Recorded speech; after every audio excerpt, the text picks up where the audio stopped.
Well, I've come to Crewe Cemetery, and the first thing you notice as you come through the gates are all the later memorials. Rows upon rows, all exactly the same, height and width, and behind each of these stones is another one facing the other way. It's unusual to have the new memorials at the beginning of a graveyard. Normally that space is taken up by the older memorials and the new ones get pushed further and further back. It's quite different here. Nearby is the area dedicated to children. One on the front here was aged 4 days. The one next to it was aged 1 day.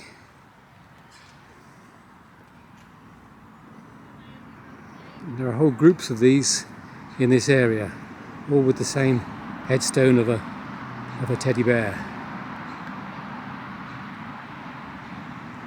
Very well done. I've gone a little further in now, and we are still amongst the more modern memorials. This one stood out because it's taller, more than twice the height of all those around it. And it's to Elizabeth Cook, Amelia Cook, and a couple of other members of the Cook family.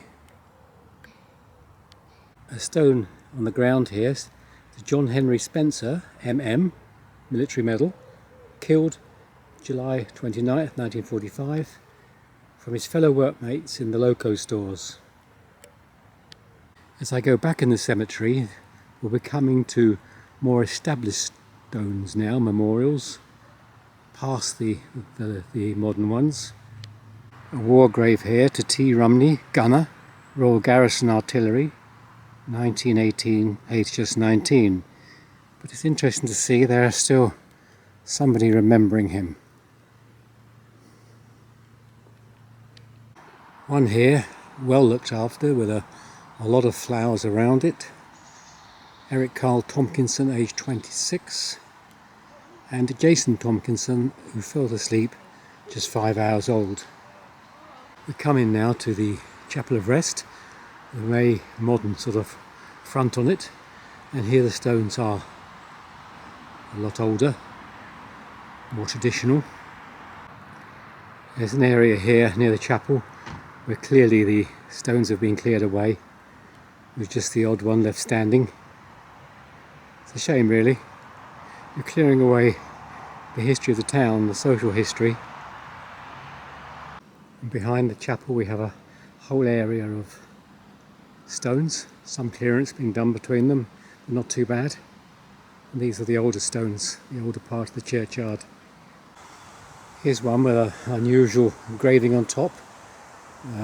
It looks like a tree, but then to the left of that, I'm not quite sure what that's supposed to represent. Anyway, it's the wife of John E. Jones, and further down is John E. Jones. There's one here with the broken column, indicating a life cut short, and draped over it is an anchor, which means hope, presumably hope for the future. Unfortunately, the inscription is rather difficult to read.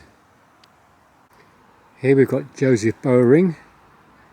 This stone was erected by the members of Rose of Crewe Division, Sons of Temperance, his fellow workmen and friends, as a tribute of respect for his services amongst them. It's interesting to see what they've done here. All these stones have been mounted on a concrete base, almost like a concrete path that runs up between them. Whether they were originally like that, or they've reset them to preserve them, I'm not quite sure. But it works very well. All the stones are upright and can be seen clearly. I picked this one because of the name in the middle there, and Jubal Henry, their son. Jubal. A very large slab here, presumably a vault underneath it. And this is to various members of the Dobson family. Another large slab here, but I can't make out the name on it. This stone doesn't appear to have an inscription on it, But we do have an angel on the right with a finger pointing upwards, a sorrowing woman on the left, and the cross and the stone plinth. At the bottom we've got the two clasped hands. If I look at the top here, there clearly was an inscription up there, but it's too difficult to decipher now. Here is an elaborate carving. We've got two angels on the background of a cross, lifting up clearly as a young lady, and at her feet what seems to represent clouds. But at the bottom it says, "In loving memory of Stanley Clarence, dearly beloved son of somebody Tompkinson."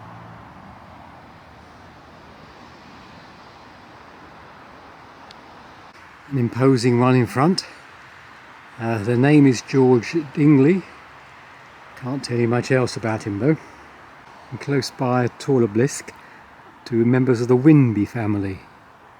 Now the other side of the Chapel of Rest, we are now going back again into more modern memorials.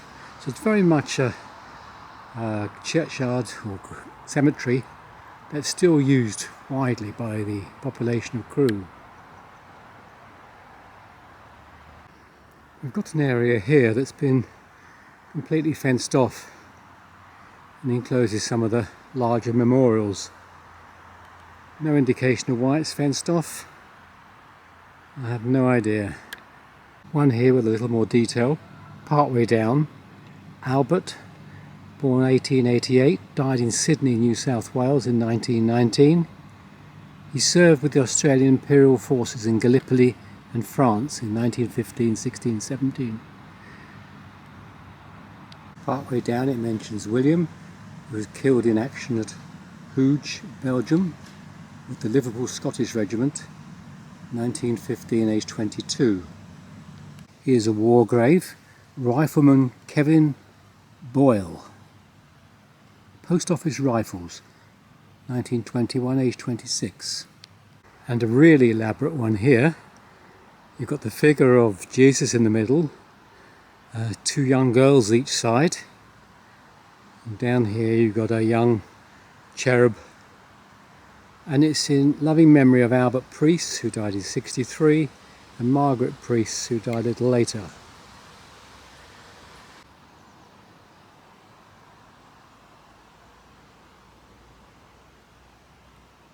A sad story on this one, of Johnny, aged 9, who died tragically by drowning in 1969. A tall one here with the angel on top. The inscription is Hannah, the wife of Alfred Adams. Doesn't tell you very much else about them though, just a few dates. Nearby is a small area of memorial stones. These are much smaller than anything else we've seen. Probably half a metre high, 18 inches high.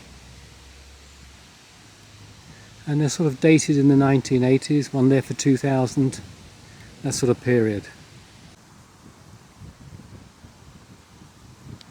A couple of war graves here. W.L. Cheshire, the King's Liverpool Regiment, 1916, age 19. And just across the path from him is C. Cooper of the Royal Army Medical Corps, 1918. No age given, but clearly someone's very much caring for this with the geraniums planted on the stone. That's quite amazing given that it's over 100 years ago he died. And you've got to love a good angel with her wings extended. And this one's in memory of Millicent Stockton. And another area here with just memorials, probably for people that have been cremated, set in a sort of circle with the two chairs in the centre. And a war grave for J.T. Palin, leading seaman of the Royal Navy, HMS Duke of York, 1945. I'm going to leave it there. It's a lovely little cemetery, very much in current use, well looked after. Certainly a pleasing place to come and have a walk around and look at the memorials. This is Crewe Cemetery. Till the next time.